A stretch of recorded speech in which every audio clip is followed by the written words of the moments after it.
Cat. It's one of my cats that I have. Oh, nice. All right, here I go. This is episode 7, right? No, this is episode 8. Let me make sure I have notes for a reason, so I don't fuck this up. Yes, we are on episode 8. Okay, hello everybody, and welcome back to Spice Cabinet. We are on episode 8, and I am joined by wonderful webtoon creator and artist Isaac, the young Sheldon lover. I don't know if you go by anything else. I do actually. I go by NuttonButton on Webtoon and Isaac Nutton on Instagram and Twitter. Awesome. So I'll put all those. Make sure I'll put all those links in the description so you can check out their work whenever you feel you need to. But is it all right if I just go with Isaac then for this? Yeah, that's fine. Sounds great. So yeah, as Isaac said, they have made a webtoon called God Has Spite, which I did start reading a few days ago. I haven't gotten all the way up to where you're updated to, because you got quite a bit on there. What is it? 23 episodes, I think you've got now. Yeah, 23, I think. It's Yeah, gotten pretty. It got pretty big very yeah, fast. yeah. I can tell it's you've got good readership, and I have enjoyed what I've read so far. Um, Interesting take on the magical person genre, um, which I've not had a whole lot of experience with, but yeah, I've been enjoying it. So why don't you just tell the audience, a little bit about more who you are and like, what you do. You do the web comic, you're drawing, I imagine. Um, just go ahead and tell them a little bit about that story and what you're up to. So currently writing and drawing God Has Spite, of course, and I have a friend named Ryan. He's not here today, but he's been a big help because he's my co-writer and editor, Oh, okay. and and he's helped me a lot with the story because before the story was really bad, but thankfully he asked a lot of questions and that made me realize I had a lot of plot holes, Mm, so that made me rewrite a lot of stuff. nice. And for drawing, I've been drawing it since last year, I think. Sweet. So I feel like I made some decent progress. Currently trying to have the buffer not catch up to me. Yeah. But the whole story started with a lot of people see a lot of my friends seem to assume that my main inspiration is this one anime called Madoka Magica because it's a dark magical girl story, Hmm. but it's actually not really inspired by it at all. It's mostly inspired by stuff like Sailor Moon Yeah. and other things. It just so happens to be a little bit darker, Okay. but Yeah.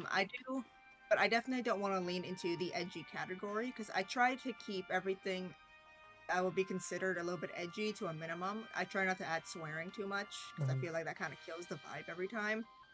And I do have to add some censorship because Webtoon would snipe me. Yeah. Definitely. I definitely see the magical girls genre in it. That's the first thing I sort of thought of. It's very apparent inspiration. Um, but yeah, on your note about like the cursing and swearing, I can definitely see how in a story like yours, and I guess this style you've chosen to work with, I can see how the swearing would probably hamper it down.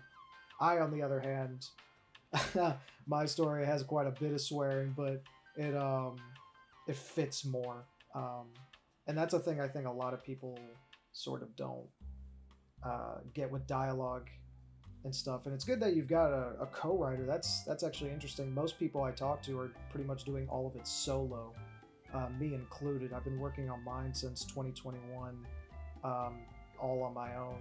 With I seek advice and criticism from people, but what's it like having essentially a co-writer while you Well, sort of head the story and the art? having a co-writer is definitely one thing I would always recommend. But I do know it's hard to get one because, as much as we want to admit, it's like really hard to find someone actually interested enough in your story to care that much to co-write it. So I was actually very surprised when my friend Ryan stepped up because he's a great friend. He's always been a good supporter of me. And I remember I would post. I have a different server that's like non-related to comics, but I would post my art there sometimes, and sometimes I would post my my little OCs.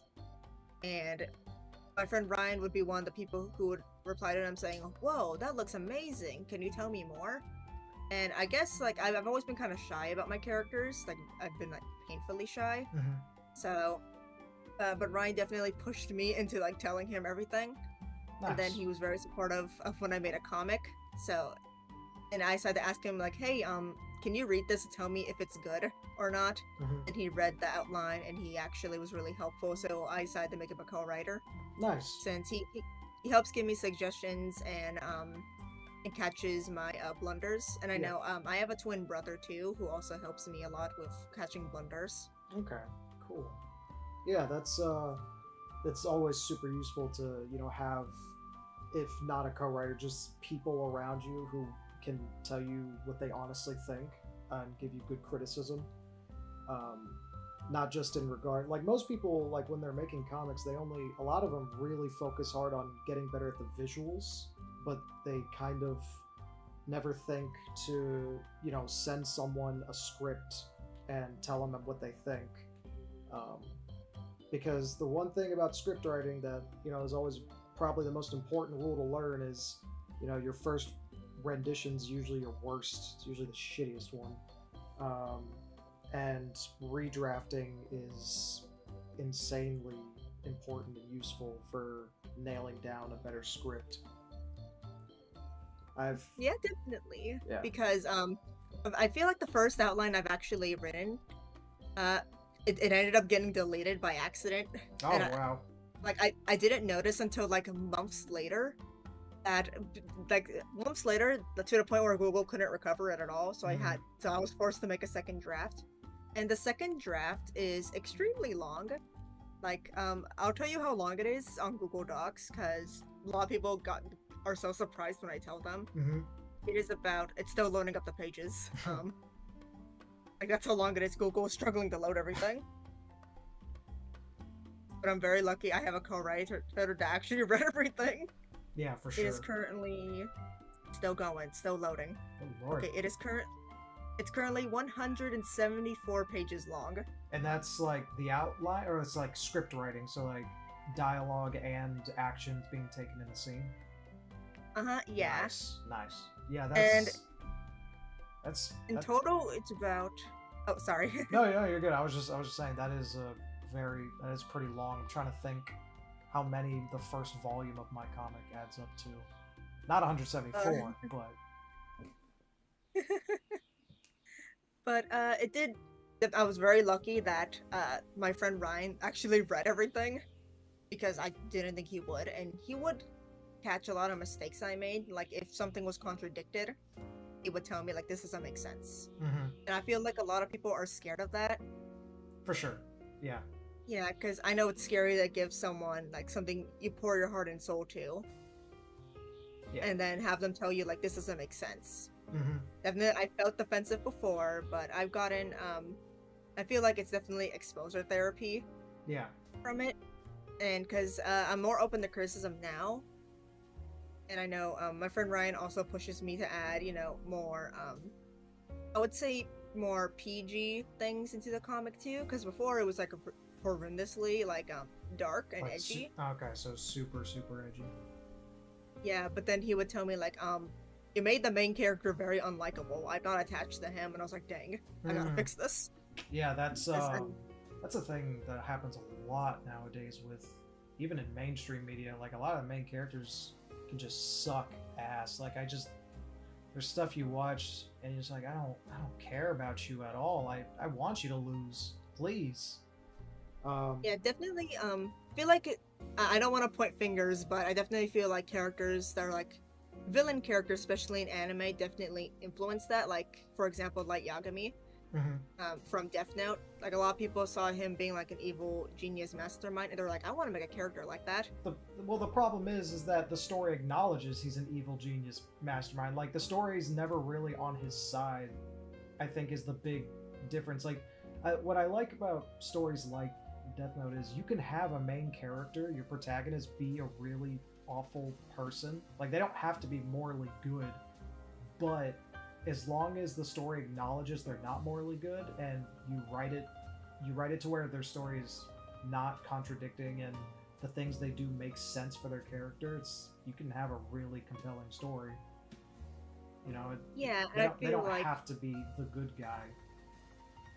I feel like a lot of other media try to copy that sort of evil main character thing, but they always miss the point. Yeah. I know the main character in my comic, Larry, he was actually supposed to be the main antagonist. Okay. Like he was actually supposed to be like a really bad person. Mm-hmm. His whole his whole backstory is that he was abandoned by his family. He used to be rich, and he was originally going to have a spoiled brat type of head mindset where he thought he deserved everything. Yeah. But my friend Ryan read my outline at first, and he was like, I don't feel anything for this character. Yeah. There's nothing likable about him. Yeah, I noticed that when I read yours, there was a part very early in the story. I don't remember. It was like episode 1 or 2, where he was at the bar. The other bartender goes to like take his bow, and he reacts really, pretty maliciously. And then the God character, scrutinizes him for it and goes like, just because you're going through a hard time doesn't give you the right to treat people that way. And I was like, I like that. That's good, because a lot of times stories will have a moment like that and have no acknowledgement that what he did was a little, was kind of out of line, because like you go to work and you have an expected, uniform you're supposed to wear. You're out of that uniform. You can't really you don't have a whole lot of room to be bitchy about it, in a sense. Yeah, definitely. I like to have the God character. Um, he definitely catches Larry whenever he's slipping, but of course it does.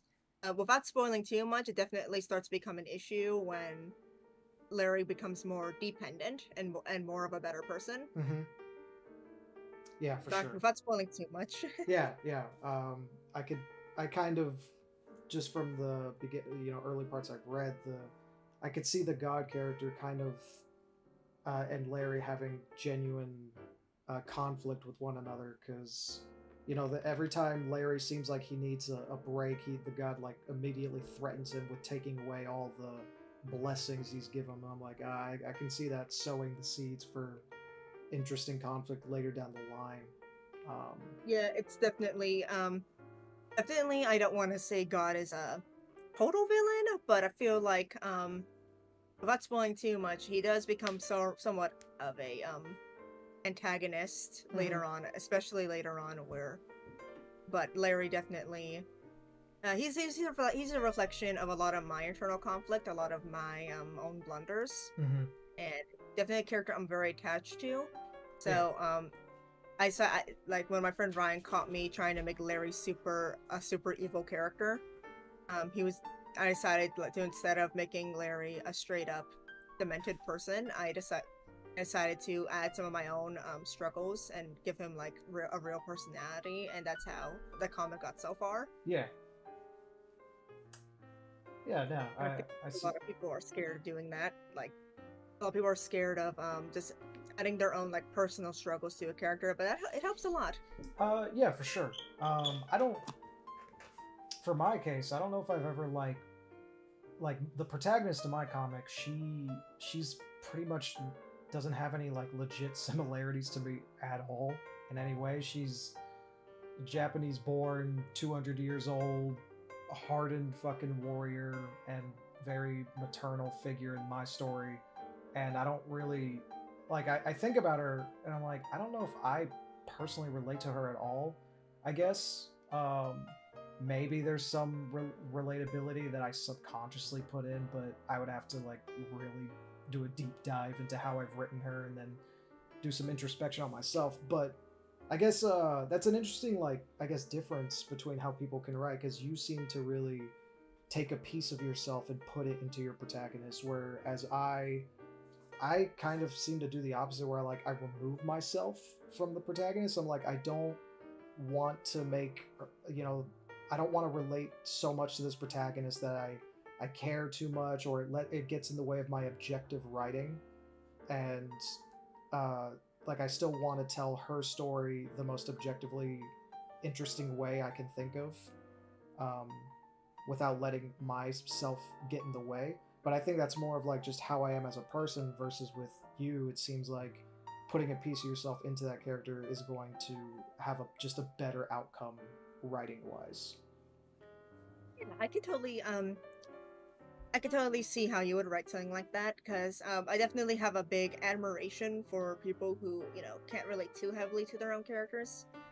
It's something I can't personally do, because then I myself have a hard time connecting with them. Yeah. So, but I have tried to write characters like that before, but I failed. Yeah, and by relatability, I don't mean I write them in a way to where, how kind of like how you were saying, where your main character, you're saying at first they were kind of just this evil, demented asshole that no one would like or relate to. What I mean is, the main protagonist of my comic, I've done the work to make her relatable and likable. Not perfect. She's got plenty of flaws that I've highlighted already in the story, but just I guess personally, it's easier for me to make the necessary writing decisions when I'm not so attached to them. I love my characters and all the ones I've made, but if I've got to really, put them through the ringer, I'm gonna do it. And it's easier for me to do that when I don't see myself in them personally. Oh, I totally get that. Yeah. Definitely, I feel like I kind of have a character like that too. Ain is definitely someone I am very disconnected to, but he is the hardest for me to write. But he definitely, I guess, so I feel like he's not the best written out of the characters. I feel like mainly because I personally, I'm pretty bad at disconnecting myself from characters, so his character has a very different backstory from everyone else's. So I definitely hope that it's not obvious that I struggle with writing him. Is he, so when you say he's not as well written, do you mean I guess I'm by not as well written, do you just mean he's not as in depth, or he doesn't have much of a personality, or personally, I feel like I feel like he has a personality, but because his whole deal is that he's kind of he's very mistrusting of others. He's he's a big I don't want to sound dumb when I say this, but he's like the Sasuke of my comic. Yeah, so he's the big grump. Yes, but it is kind of difficult to write him, especially because I would wonder, is this still in character for him to do this? Is it in character for him to do that? Because I definitely don't want to fall into him not having a real personality outside of making a few main choices, because his character development does get more aggressive with time. But I am worried about writing that in. Okay, yeah. Yeah, and I think a character being a little more static, or in a sense, like you're saying, he's like the Sasuke of the story. I think the biggest thing, like you brought it up, is just consistency. As long as he remains consistent with how you've initially written him, or he reacts as you would expect him to react to certain situations, I think you're gonna be all right. That's sort of the biggest thing with characters. It's you can put them in just about any situation, or give them any personality you want. But you have to, as long as they stay consistent with that personality, then writing wise you're fine. It's just the whole other aspects of how you make them go through their story. I guess a good solid example of this is how in tuned are you with something like The Last of Us? Oh, I checked it out before, but I don't have many memories of it, unfortunately. Okay. What about Star Wars then? I'm so sorry. Okay, I'm trying to find an example of something that's been horribly fucking written, so I can. But the point that stands is just as long as the character acts as if you set them up to act, then you're fine. Like you just have to at that point trust the process. Roscoe, shut up. It's my dog. It's alright, I have 5 cats and they harass me daily. So, I do totally understand what you mean, because I've seen a lot of media where characters would act way too out of character. I know my friend Ryan, when he does some proofreadings for me and edits for me, he tells me this doesn't make sense for him to say, like he should say something else or he should do something else. This is out of character. So I feel like that's definitely been saving me like every single time. Yeah, for sure. It's definitely important to. It's really, it comes down to both like consistency and cause and effect. You know, it's like you never want the story to be the character does this and then this and then this. You want it to come down to the character does this because of this, and because of that they do that, and it's always a cause, just a build up of cause and effect. You know, and thankfully, that's kind of the rule I stand by. Because I remember someone on the Webtoon Canvas subreddit asked how people write stories, and I said that my formula is that because of this and because of that thing. For sure, that is 100% the way you want to do it as well. Yeah, because I feel like so many people just, it's like one of the most simple writing things, but I feel like everyone forgets about it because cause and effect is the main thing that makes a story good. For sure. And I think it's because the reason people usually forget about it or throw it out the window is because they want certain payoffs and moments to happen. But sometimes it could be a number of things, like they've written themselves into a corner and they can't have the payoff that they want to have, so they just say, fuck it, I'm going to do it anyway. Or it's a situation of like, I want these two characters to have a certain moment, but it's not going to be consistent with how I've written them or the situation they're in, and so it's not gonna make any sense. You know, like I had a big moment like that for my story. I have the entire volume 1 all scripted out, and I basically scrapped the entire ending of the volume and redrafted it multiple times, because what I wanted originally was like a big action-y fight scene between two characters that I had planned for a while, and then I got around throughout the story and thinking about like beyond the first volume and how I wanted to go. You know, I sat down with the script and I was like, that's just not going to make sense, you know, the way I want that to happen originally. It would be cool as shit, you know, but it wouldn't have made sense, and what I have now is a much better version of the story. Which, you know, yeah, sure. You get that cause and effect. And also going back to redrafting. Redraft your scripts. Your first draft is always shit. It's always going to be. Yeah, I could definitely feel that. I definitely have scrapped like so many parts of my story. Like I've scrapped like a billion parts. Season 1 was going. The ending is still the same, but season 2 that I wrote down has been scrapped totally because it fell into nothing making sense. Characters, when I forgot what to do with a character, like if their conflict ends in season 1, I couldn't figure out how to make them relevant again, so I killed them off. And I definitely have scrapped it since then, and I've scrapped a lot of little parts that I originally had. Yeah. A lot of fights I originally had, because not everything has to be in the story. Not everything has to be in it. True. That's all right. And a lot of people are scared to do that. Yeah. And to your point of like a character having their conflict resolved, an interesting thing about that is like some people say, you know, like, oh, their central conflict has been resolved. What's the point of them now? It's like there's plenty you can do with a character that's completed their main arc. I mean, like, I think people have like a misconception about character writing. Like, characters don't necessarily have to always have continuous development.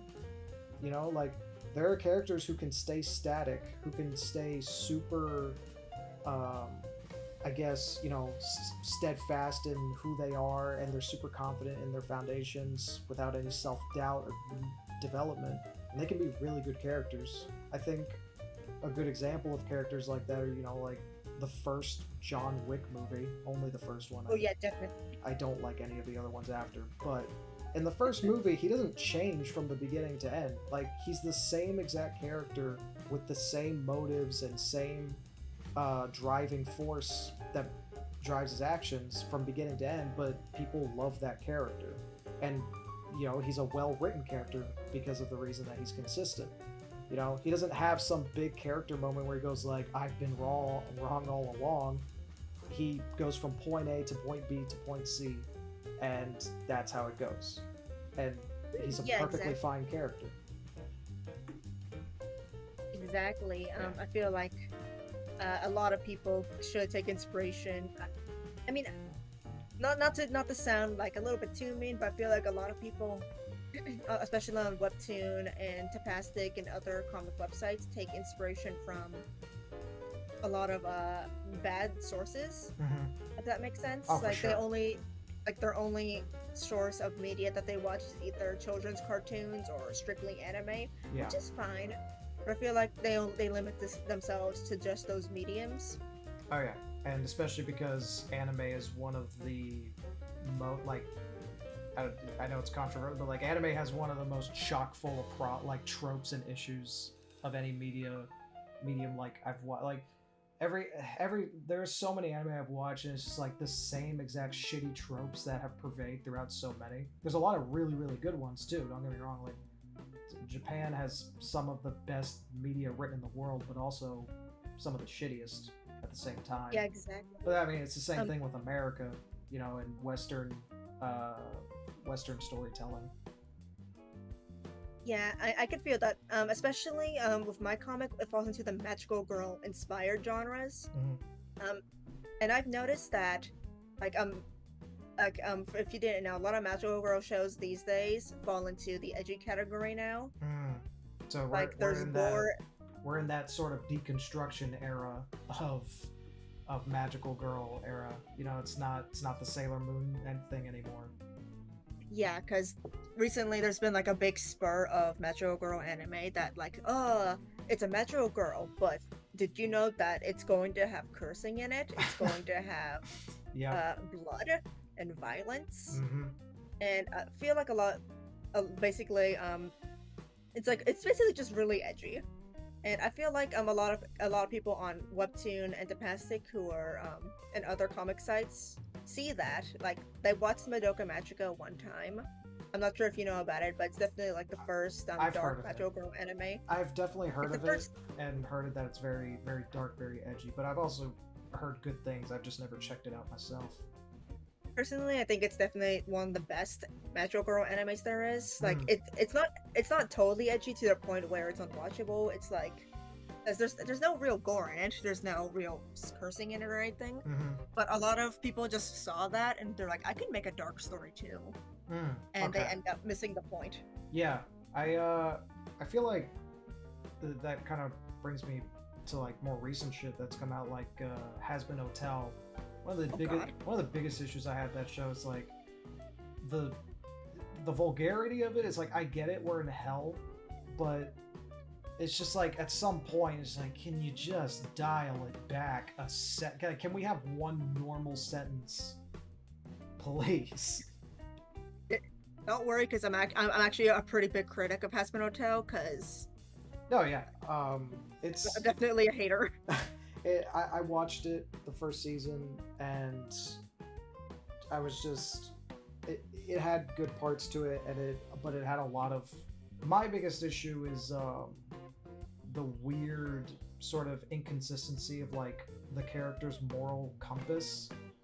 I remember one specific part of the show, God, what's her fucking name? Vagina. She had such a big issue with the weird leather sex stuff, but she was totally fine with killing and murdering. I was like, Are you trying to tell me that like it's a bigger sin to want to have sex with leather than it is to kill people? Like that was the thing that bothered me the most. I was just like, what are you talking about?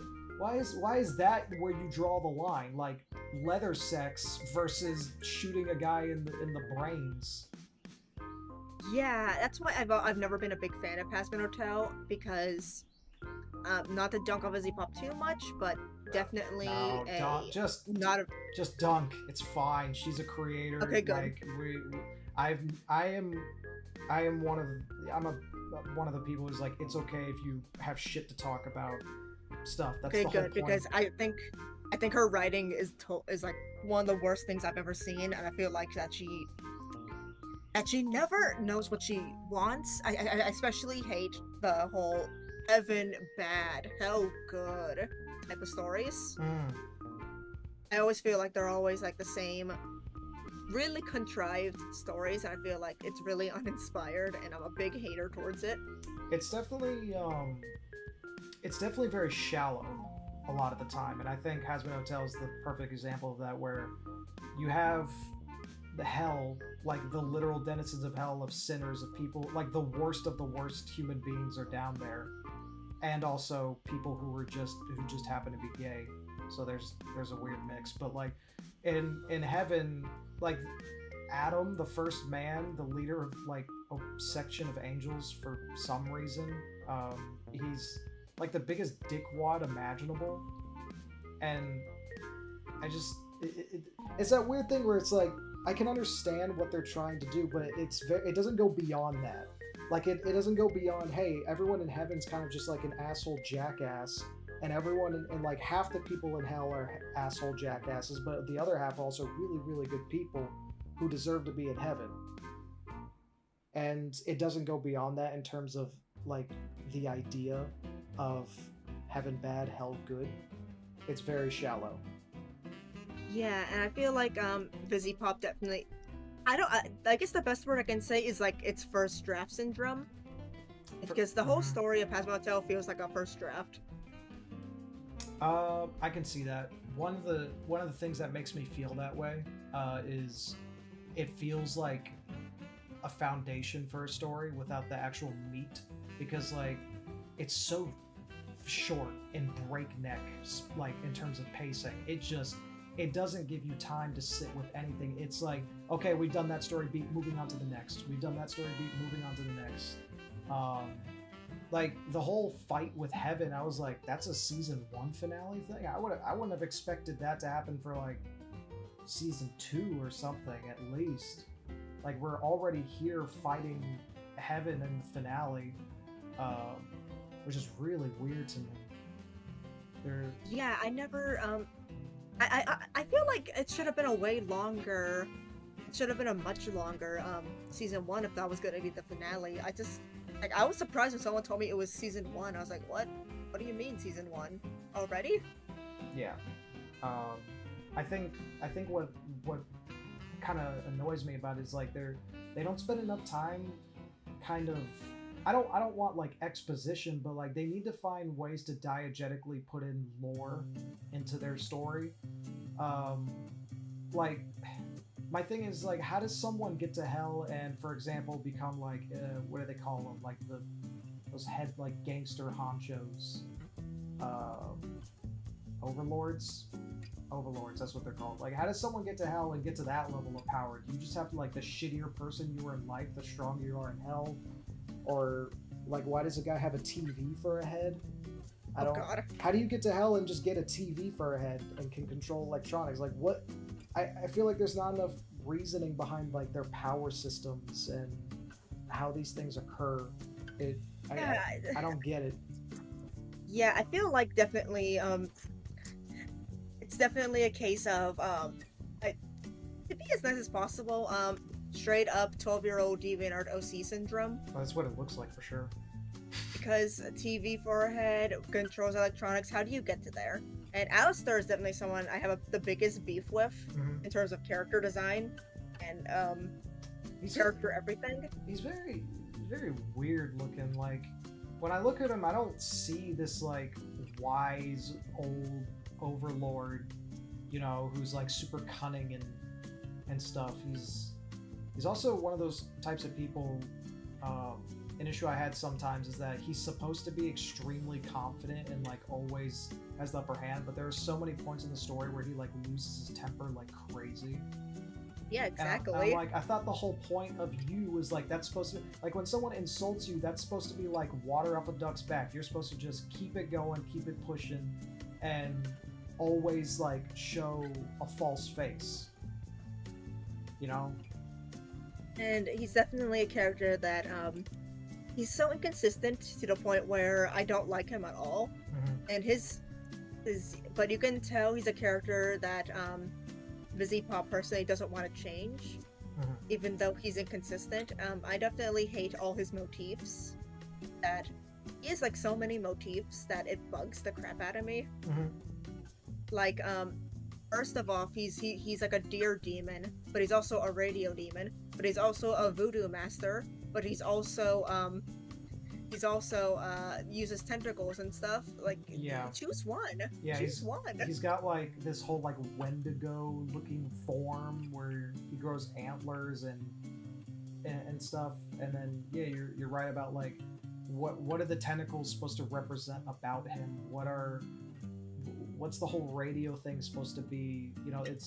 I never actually noticed that till you pointed it out. Like the powers that he has are extremely inconsistent.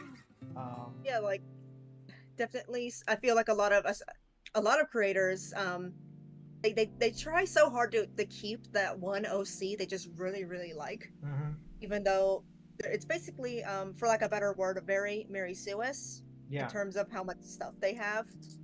Yeah. And to the show's credit, he does get fucked up in the finale to where he has to run away. So that's at least nice. Like it shows he's not like invincible. But I never noticed that about his character before. Like just the inconsistency of like how his powers are represented. Yeah, and I feel like a lot of creators, they're very unwilling when they have that one super powerful character they like. They're very unwilling to just scrap some parts and just keep it simple. Yeah. Like Alistair is definitely a type of character just like that.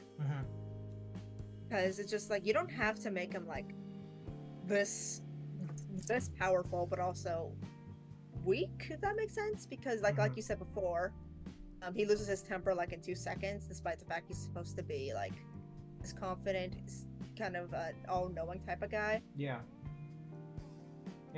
That's. And I feel like it's definitely like you brought it up with that. Like it's something I guess I've definitely tried to do with my own stories where some characters have like abilities that aren't super OP or powerful, but they have to be used intelligently, in a sense.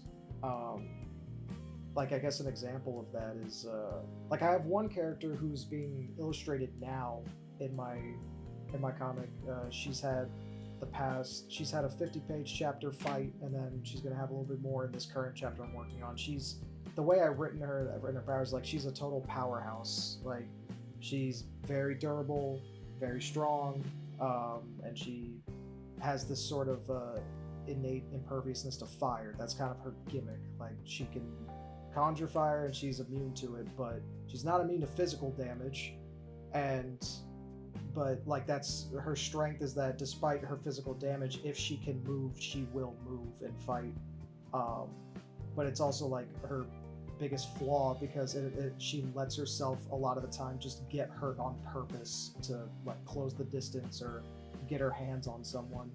But her pain tolerance just lets her go through it. But it's a sort of a thing I've written where, that's kind of what gets her in the end. It's that constant unwillingness to play anything sort of tactfully. But it's consistent with who she is. There's never a moment where I have her, suddenly become like some tactical genius where she like runs away and then tries an ambushing tactic. She stays true to her fighting style throughout, but it gives her the advantage because it works on people she's much stronger than, but people who are like much stronger than her or more tactically thinking, she's not gonna have a good time. Um, but with Alistair, like that, you're saying like that fight with I guess with Adam in the end, uh, he seems to kind of just lose at a point in the fight. Yeah, I always that's like, I guess that's my biggest beef. It's just like I feel like nothing's ever totally consistent. Yeah. Because like I thought this guy was like the final boss. If that makes sense. Like I thought he was like the strongest person in existence. Because I feel like everyone hypes him up to be like this super powerful, very this very scary thing. But then he loses. I'm like, what? Yeah. Yeah, y'all hyped this up for no reason. Yeah. This is what is this? I think it's the third or fourth time I've brought up Has Been Hotel with someone on this show so far. Everyone's got something to say about it. But I think it's also because we're in a bit of a lull for new media coming out. I think beyond like Has Been Hotel, there's some anime coming out. I know Invincible came back to continue its thing, but other than that, there's not a whole lot coming out in the current moment in time. I've been recording these. Yeah, not a lot of shows are really coming out, which is Has Been Hotel's like been the one that I've seen nonstop and just like consulting. Please come out, please. I'm tired of this. But we've also talked about some awesome shows like Frieren or Delicious in Dungeon. Those are the two like anime I've been keeping up with that I've been loving. Hey, I've been trying to check out Dungeon Meshi. Very good, very good. Yeah, I haven't personally watched it, but I've seen so many clips of it. I'm just like, yeah, I basically watched the show at this point.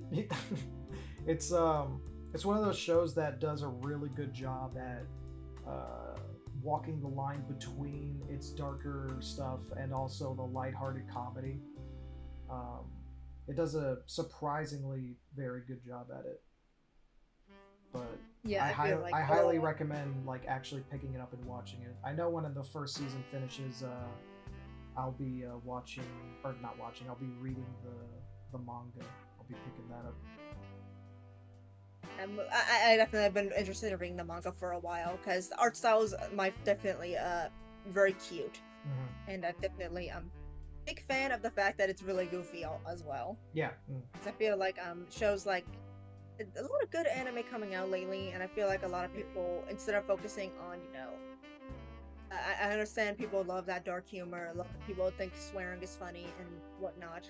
It can be if done, well. Yeah, it can be, but I feel like sometimes it's okay to pick up a more, relaxed story to take inspiration from, like, Dungeon Meshi, Frieren. Yeah, Frieren's great. It's okay to look at those like more less dark humor focus and more actual story and lighthearted humor focus. Yeah.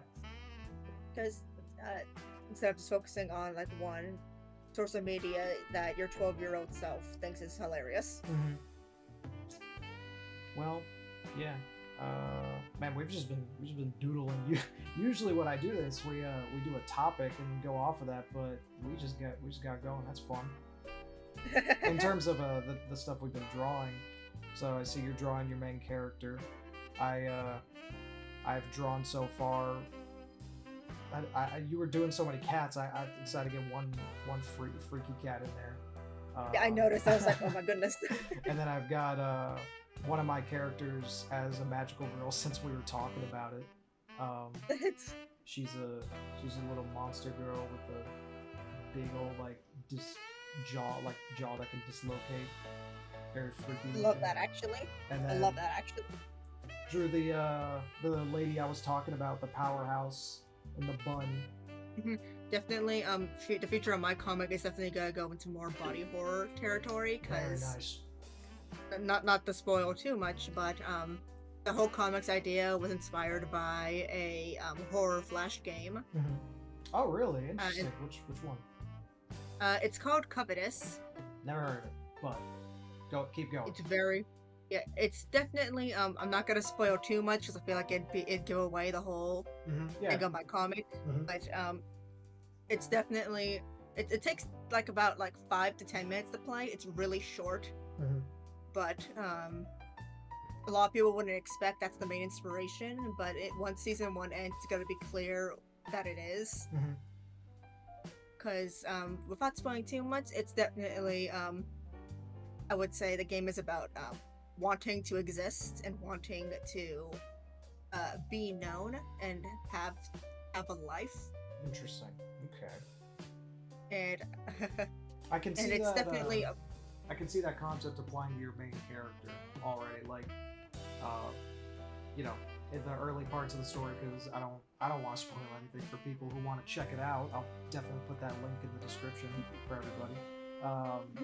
He, you know, he seems very attached to being, you know, God's little chosen soldier. I think the idea of like he really likes the idea of having that much power, and yeah. having the recognition. Yeah, definitely. He does learn to, value humanity outside of that, but that does cause some problems in the future. For Since, sure. you know. Yeah, it's the whole, the obvious comparison is like Tony Stark. He likes the validation and the power of like people knowing he's Iron Man or something like that, and he has that much power. But it's like you don't want a character, or maybe you do depending on the story. It's like it's the balance of like their confidence versus overconfidence, or maybe it becomes their hubris depending on how you want to take the story. Do you have any like specific inspirations for your work? Yeah, definitely. Like I said, Sailor Moon is Yep. definitely a inspiration. Okay. And oh man, What if where's my what if we draw like each of our own, like one of the big inspirations for, doesn't even have to be for our current work, just like maybe inspirations for being an artist or a writer or something. Yeah, that sounds good. All right. So is it okay if you that cat in the middle, if you like just size him down a little bit? Oh yeah, let me just turn him like all the way down. Yeah, it doesn't Okay. have to be that much smaller because we've got all this, space right here we can work with. Yeah. Let me just. Oh, dang, how do I do that? There's a little lasso tool. If you see, Oh. you circle them and then use the right under it, the little bounding box tool, and take one of the corners, and you can just. Oh, there it goes. Yeah. You can just There we move them go. out of the way. Perfect. That's convenient. Yeah. All right. So, I guess we'll each go into big inspirations. I have a lot, so I'll have to see which one I want to roll with. And worst part is I'll be doing it from memory, so it'll probably look inaccurate as shit. Yeah, same. I literally do not remember what she looks like. Holy shit. I'm trying to draw Alita, fucking battle angel. I don't remember. Didn't that come out with a movie like somewhat recently? It did, but it was originally a manga. Oh yeah. A very, very good manga with some of the coolest sci-fi art I've ever seen. And Oh yeah. I was at the library recently, and they had a whole first volume. And it was definitely, when I read it a while ago, it was one of the bigger inspirations for me because I love both sci-fi and horror and stuff. So my story like tries to combine the two into one, and this was a definitely more influential piece for me. I can see that. I definitely a lot of manga. I feel like I used to really love. I know when I was younger, I would check out manga from the library and try to copy the drawings and also take them to school with me. Yeah, for sure. So surprisingly, even though Sailor Moon's an inspiration for my comic, I actually didn't really get into it until I was already an adult. But I just, I fell in love with the character designs. It's really I like lighthearted stuff. For sure. Yeah, there's plenty of lighthearted stuff I'm into, like that were pretty big inspirations. One of my earliest ones as a kid was Adventure Time. That was one of the first shows I watched that made me I was like, damn, I really want to like draw and make my own cool little fantasy characters and stuff. And then it was after that, like I would say the probably the biggest initial inspiration for me was probably Black Lagoon. Oh god, Black Lagoon. I Yeah, love that one. that was one of the first shows I watched. Probably as a little too young of a lad, but I did on Adult Swim, and it was like, damn. So I can make an animated like cartoon series like I've always wanted, but it can be this levels of like dark or have that sort of edge to them. Because before I didn't really watch a whole lot of. That was one of the first anime besides like Dragon Ball that I actually watched. I know another inspiration for my comic, which is also in the dark category. A lot of people also might not really expect it, but it's not sure if you heard about this one horror anime. It's called Elfen Lied. I've actually watched that one. Yeah, it's definitely a big inspiration. Mhm. I don't remember how the girly looks like in it, but She's definitely one of my favorite ones to rewatch. yeah, it's very it's edgy and dark, but like it's one of the ones where it's done in a good way. Yeah, where it kind of keeps that dark tone throughout the entire thing. Mm-hmm. And definitely it's an inspiration for my comic in some ways, especially once season 2 hits. Is then it's I hope my comic doesn't come off as edgy, but it definitely is going to become a lot more graphic and violent as the time goes on. Uh, the thing with, I think when a story gets that sort of title, like the negative version of being edgy, where it's like it's too edgy, I think it's when it's edgy without a reason. You know, it's like something like I don't know what those movies are, the ones with that killer clown where they have like the insane practical gore effects. Oh yeah, Terrifier. Terrifier, like that. I've seen clips and I'm just like, what's the point? Like, what am I watching this for? Like this feels like this feels like something for people who actually want to hurt people to me. Like I'm just trying to understand the point of this story besides just showing off insane practical gore effects, which is kind of cool in a sense. Is like, yeah, practical gore effects and like moving stuff can be cool, but it's like the way that people die in that, just like it just makes me cringe. Yeah, I'm personally a huge fan of disturbing movies, but when it comes to those, Splatterfest ones, I definitely have to look away a little because I'm like, oh god. It's just one of those things. Like, this feels like a movie made for people who like exclusively watch live leak footage, you know?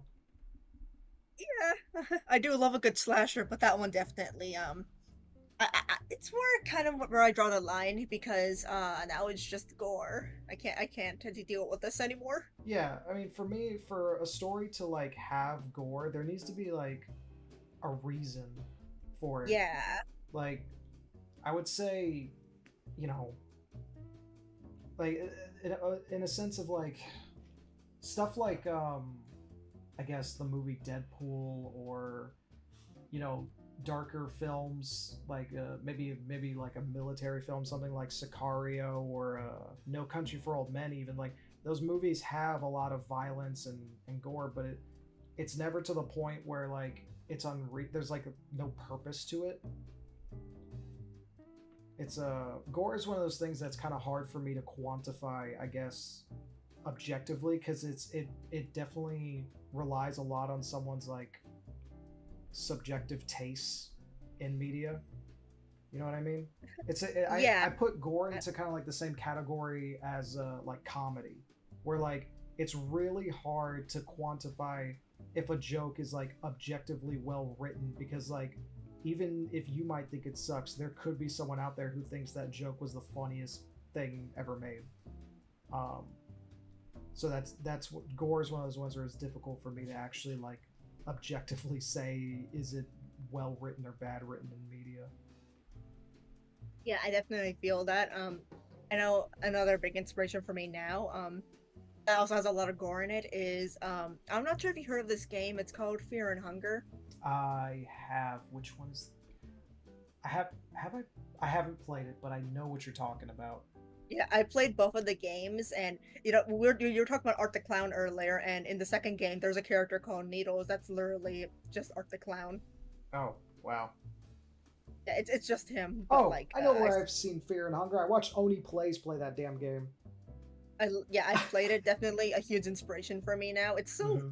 the gore is insane in that one. Yeah, for sure. I some of the shit I've seen in that is fucking weird. Like in one of the clips I saw people playing that, it was like this like ogre thing, and it's like its cock was like just hanging out, like dragging on the floor. I was like, what the fuck? Prison guard. Why? Me and my prison guard. The fact that someone drew that and animated it is just fucking funny to me. I definitely love the game because it's so hard too. Like like the only way I could have played it is adding an infinite save hack. Oh wow. Because because the only way to save is by finding a special book, but the book has a random chance of spawning. Mm-hmm. And you can also save by going to sleep, but if you go to sleep, you have to do a coin flip, and if you lose the coin flip, you die. Okay. And those are your progress. That I wouldn't be able to play that. Yeah, the only way I actually played it is by adding the infinite save hack because I couldn't deal with it no more. I would not be able to do that. That's just one of those things. Just like, you know what? If people like it, they like it. I can't. I can't have my entire progress be decided by a coin flip. I know, I couldn't. Definitely, the second game chilled out with it. Like the second game is, I feel like it's definitely a lot better. Mm-hmm. Like it's still like they got rid of all the nudity imagery. Mm. They got rid of all the excessive gore scenes, Mm-hmm. and they got rid of most of the coin flips, which I'm kind of sad about because I thought they were funny. But the second game is definitely a way bigger inspiration to me because because the story's actually way better, like, there's more story to it. That's good. So I still can only play it if I could only play it if I had the infinite save hack because it's still really hard. Yeah, that seems like one of those games where it's just like designed to piss you off in every way, shape, or form. Yeah, I know. Without, I guess this isn't a spoiler, but for the second game, you can find a Ouija board, and if you open the Ouija board in the woods, a ghost tells you that you're getting warmer and colder, like that type of game. And when you're finally at hot, and if you go into the direction where it says hot, the game trolls you by making you fall into a spike pit and kills you instantly. Jesus Christ. This game is like so mean. But like I guess that's why I like it because it's funny to me. Like I thought it was so hilarious. You just like being trolled, huh? Yeah. I just thought I love games like that are super, overly difficult. Yeah, for me personally, it's like I enjoy difficult experiences as someone who likes Souls games, but never to the point where it's like I gotta start all the way the fuck over. Games like that, unless it's like an intended like roguelite type thing where it's it's a pretty short experience where dying is like a mechanic of the game or something. But like the way I've watched Fear and Hunger just makes me think is like, oh god, that seems like hours and hours of work just going to waste. Yeah, I've snapped when like I actually made real progress, but then I thought I was on my lucky streak. But then I went to sleep and that one ogre thing showed up and destroyed all my progress. And I could because my health was already low, and that's when I just I had to leave my room and just take a minute to think. Then I installed the hack, and then my life was great. Interesting. So, actually, out of curiosity for your webtoon, how did you actually start a sort of making it? Was it one of the situations where the drawings and designs came before the story, or vice versa? Kind of. So I did have a webtoon I made when I was 16. It's gone now. It's deleted. Okay. But it was called Crying Little Monsters.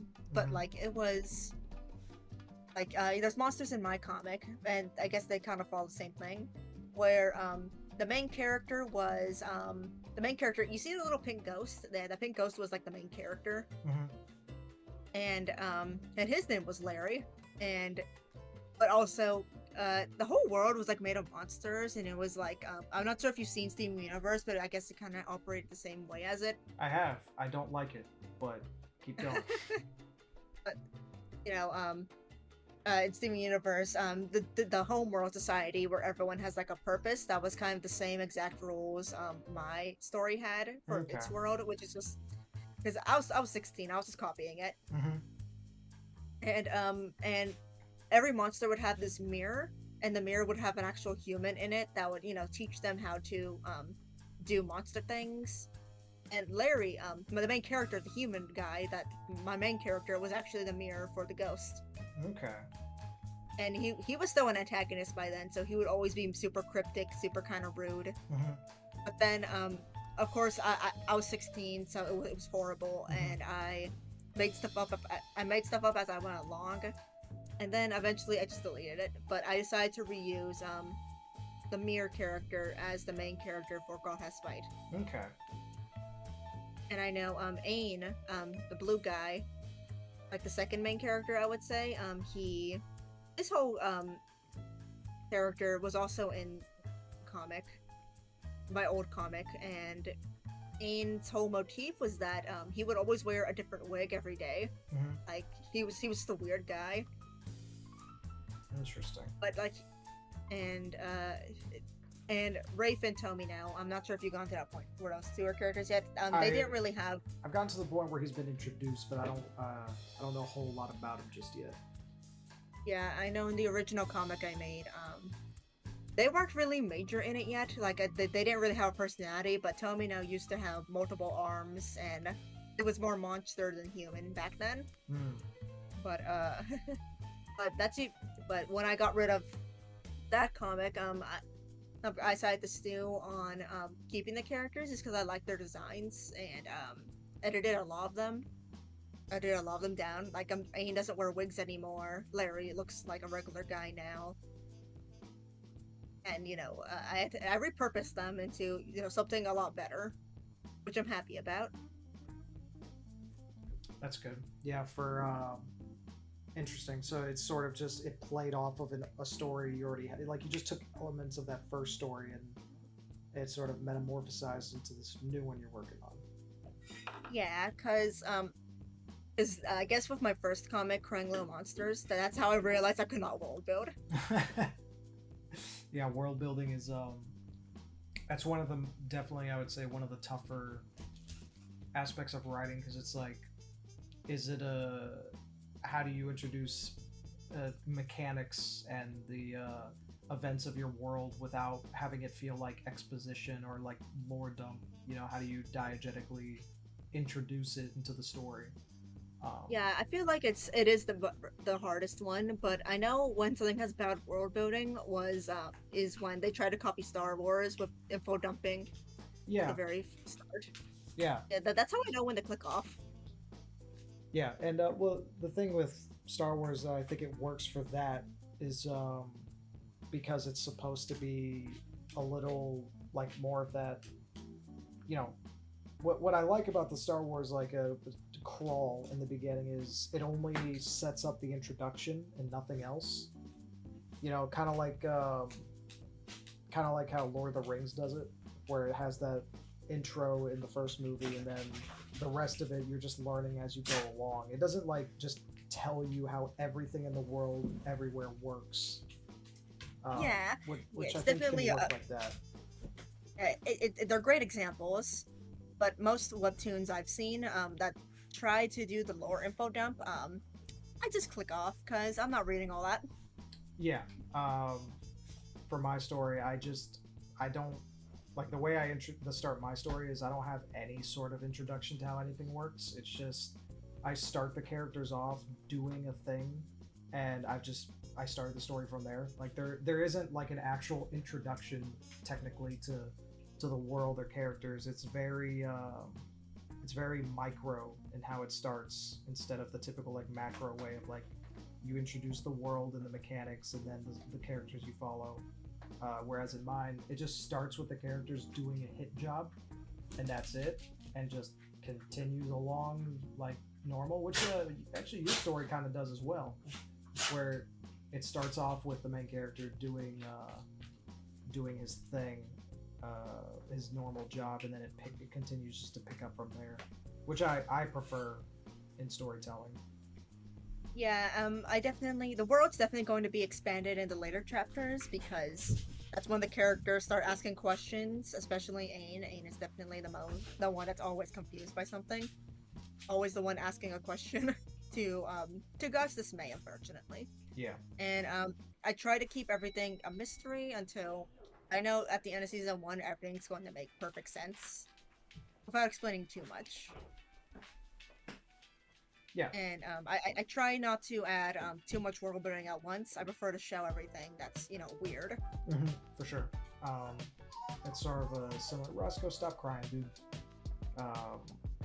That's sort of a similar way I do it as well. Like whenever information needs to be expounded, it will be one way or another. But if it's not relevant to the scene, there's not really a reason for characters to be introducing a topic. In that, if it's not like relevant to what's currently happening, I don't see a reason for characters to be talking about it. Which makes it feel, I think, much more realistic, like, because people in real life aren't gonna just randomly talk about things that aren't relevant in a sense. At least not usually. I think I cut out for a second.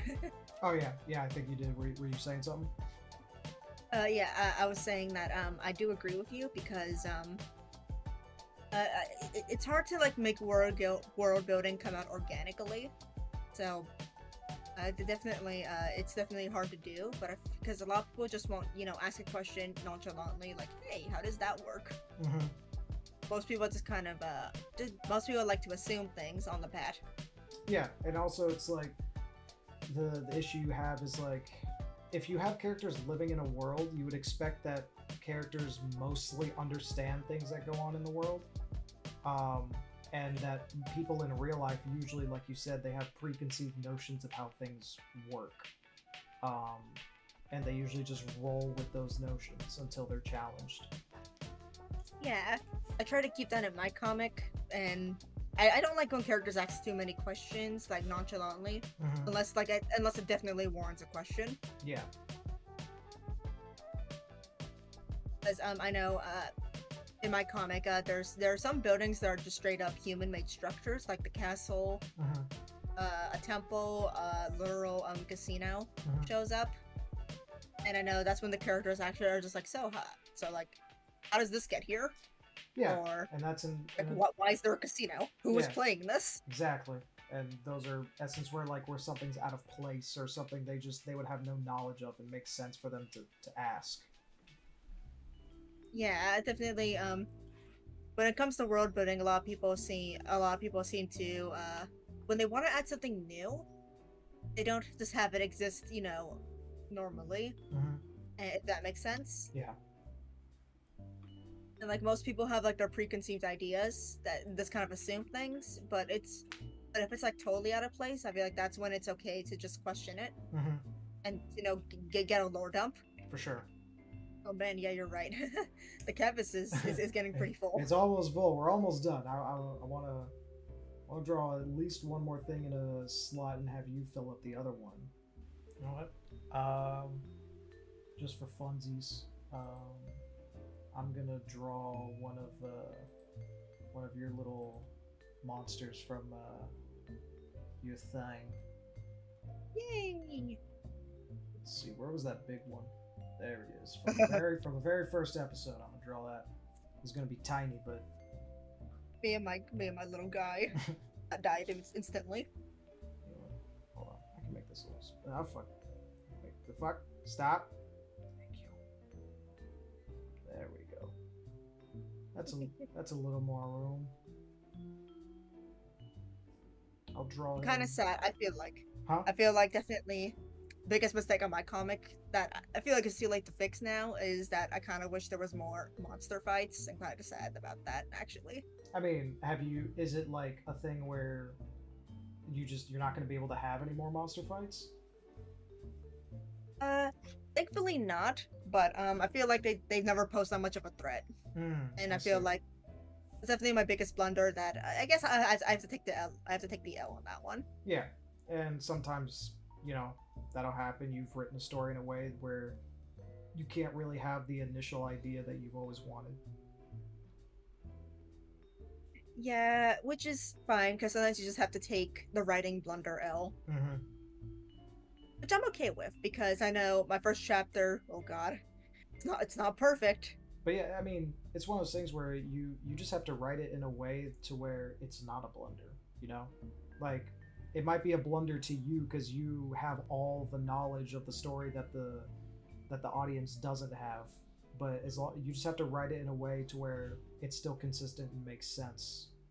And then to everybody else reading the story, it's like it's normal. But to you, you'll always have that thought in the back of your head. It's like, fuck, I had to fucking change that. Yeah, yeah. I look back on some of the chapters, just like, oh God, why did I add that? Yeah, Why didn't that one chapter where the Larry just went to the store for no reason? Why yeah. did I add that?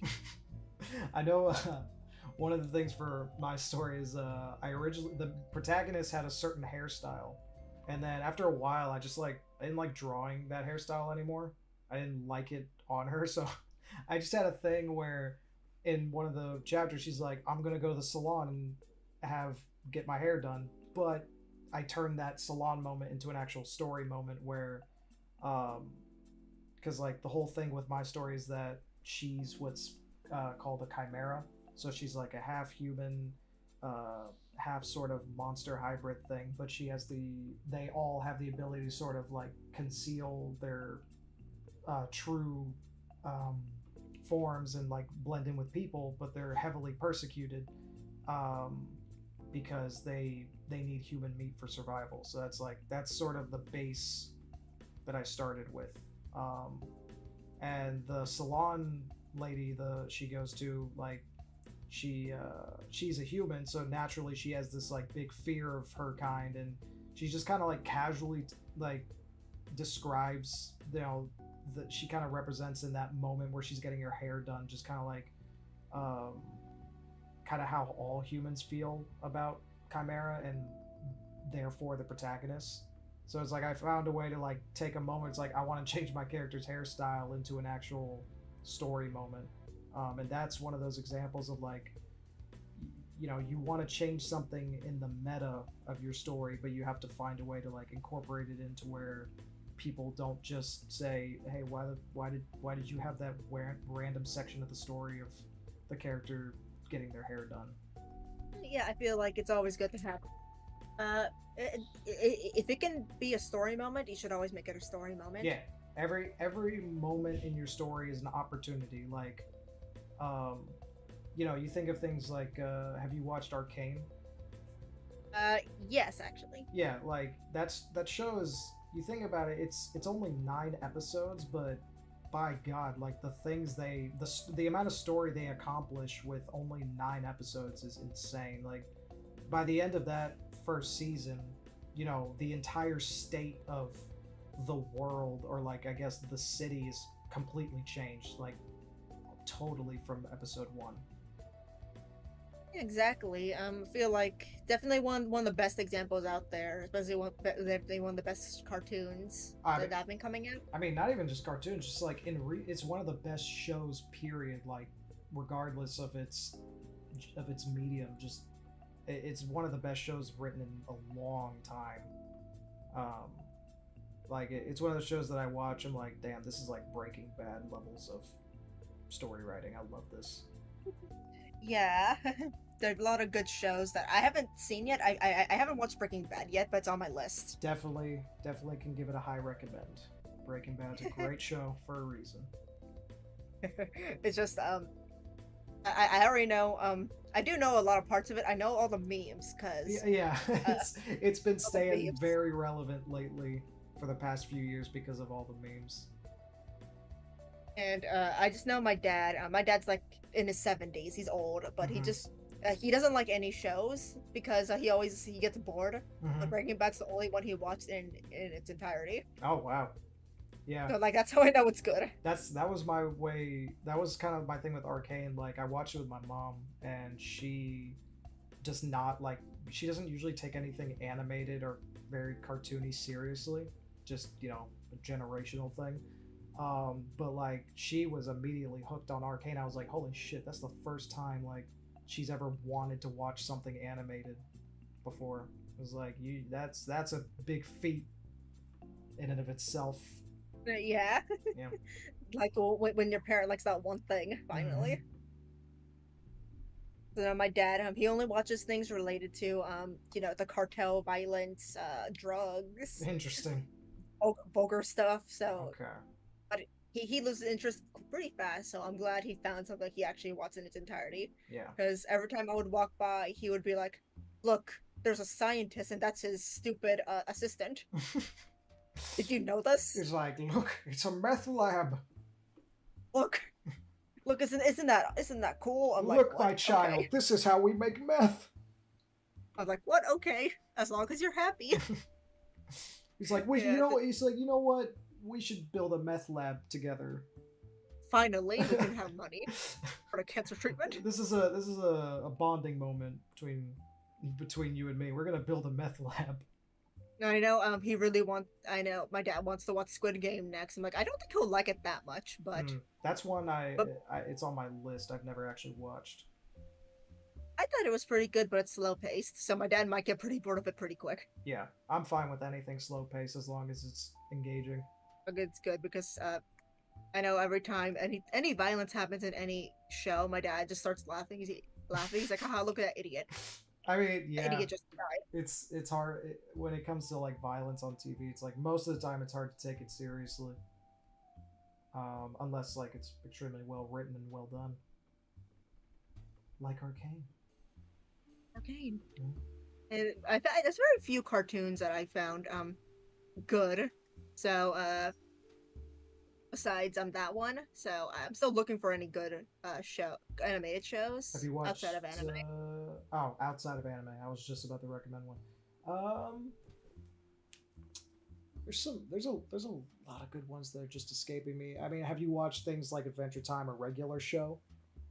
I have in the past. Okay, because those are just some great ones. I mean, there's plenty of good like animated films that are Western made. Um,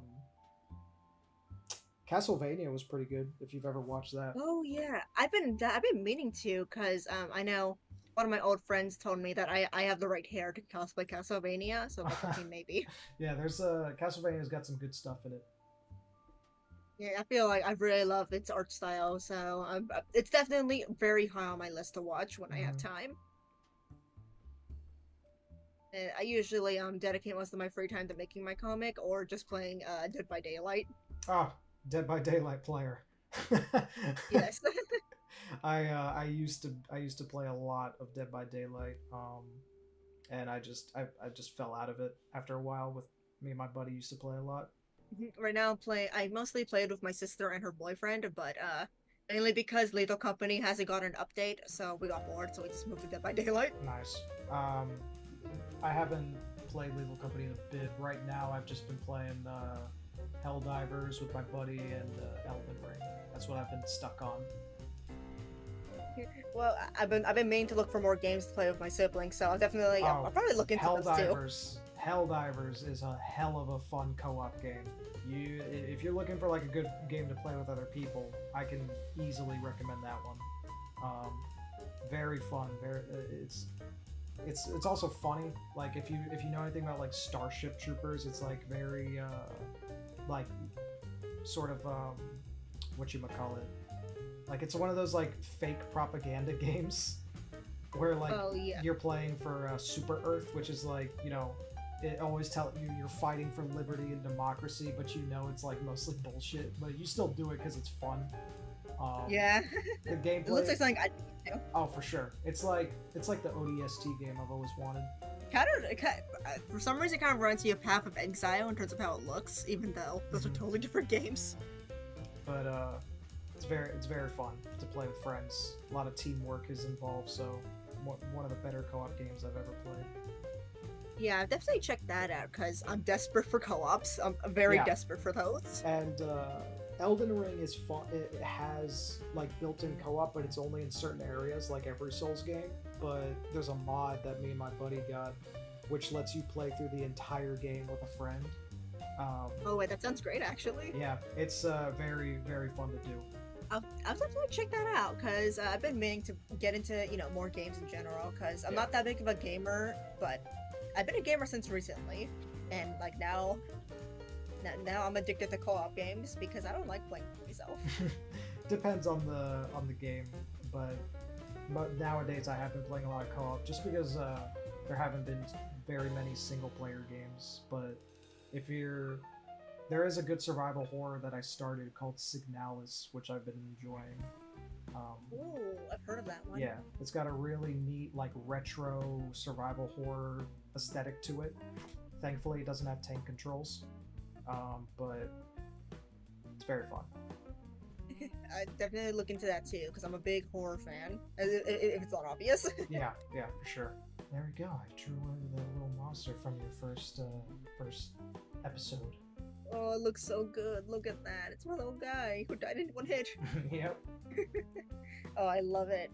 Look, that's the whole page filled up. Look, yeah, it has. Nice. We managed to actually get through that quicker than most. A lot of times, we spend so long trying to figure out what to draw, and we get distracted by the conversations we're having.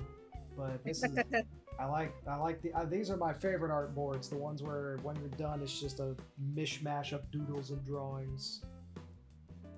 Yeah, it looks great. It's very much, you can tell a conversation just happened. Yeah, a lot of fun. We got our characters, we got our monsters, and we got our young Sheldons. Exactly. Yeah, so I'm gonna go through left to right, which I forget to do on some episodes, but I'm doing it here. Got our cat in the rain. Looks like he's struggling to hold the umbrella because the rain's still hitting him all over his back. You got your main character here. He's looking happy. Low guy.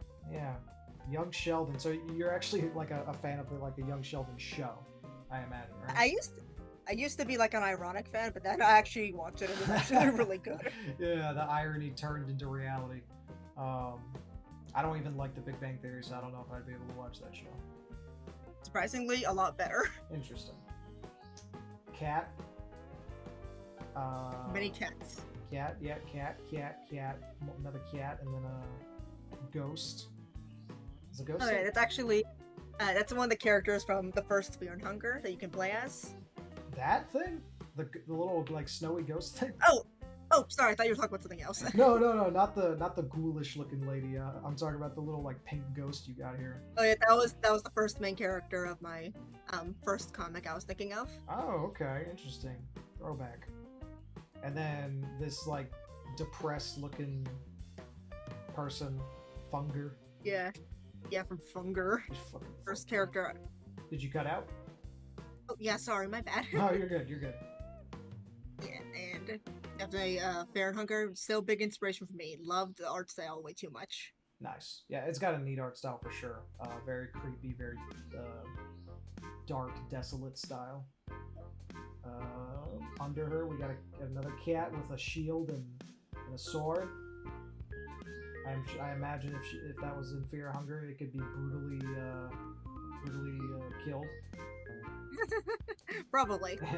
Going up, we got Sailor Moon. I forgot what the main character's name is.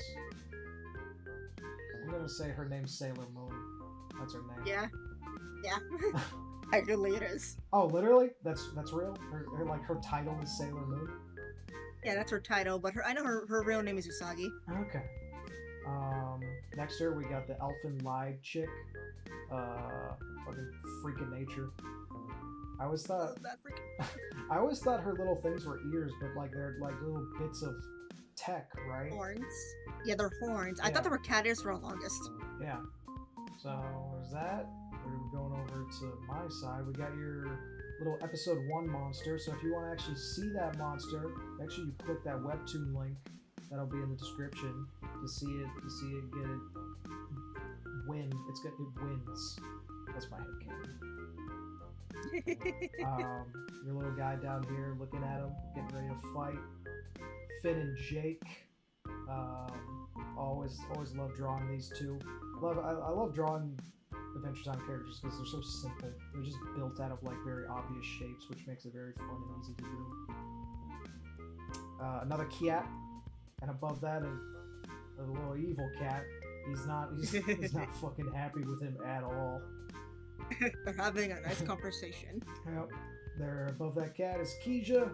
She got hit in the head, doesn't give a fuck. Then there's another one of my characters. I don't think what's her name? It's a Cinnabon. That's her nickname. She got magical powers and she obliterates some guy, which she probably would never do, but if she did, that's what the face she would have on when she does it. Just gleeful killing. Probably. Love that. We love that. It's probably not true though. If she actually ended up getting powers and like obliterate some guy, she'd probably cry for about 3 weeks. When it kills her, be like, I fucking. That would be her. No, not again. That would be her. And then we have not Alita, because I don't remember what she looks like. I have the first volume in my room somewhere. But the fun of this show is me doing everything without reference, so I'll go look at it after this. But yeah, that's the whole board. That was a lot of fun. A lot of good topics to discuss. Yeah, it's been great. I haven't done one of these boards in a long time. Yeah, I've been doing them pretty consistently now with this show, but they're always super fun to do. Thank you for coming on. Seriously, it was a very fun time. And yeah, I had a great time. Yeah, and before you go, make sure, why don't you just tell the audience again who you are, what you're working on, and if they should expect any other projects that you're working on in the future. Hey, like you said, I'm Isaac, also known as the Young Sheldon Lover / NuttonButton or Isaac Nutton on Twitter, Webtoon, Instagram, all that. And currently working on the webcomic God Has Spite. And in the future, I definitely want to make, I'm aiming to make little click and point games based on the story and other comics in the future that are action based. Very sweet, awesome. Wait, you said click and point games? Like you actually want to make some? Yeah. Oh. It's definitely on my list because I'm a big fan of those. Awesome, great. Well, I'm excited to see whatever you make with that, especially if it's something more horror-like, since you said you're a big fan. But definitely keep that in my POV of things. But again, Isaac, thank you for coming on. It was a wonderful time. Had a lot of good conversations, shitting on bad media, praising good media. Typically what goes on these episodes. But other than that, thank you everyone for watching, and that's it. Bye-bye. Goodbye. Bye everyone. Bye. Had a lot of fun with this. Yeah.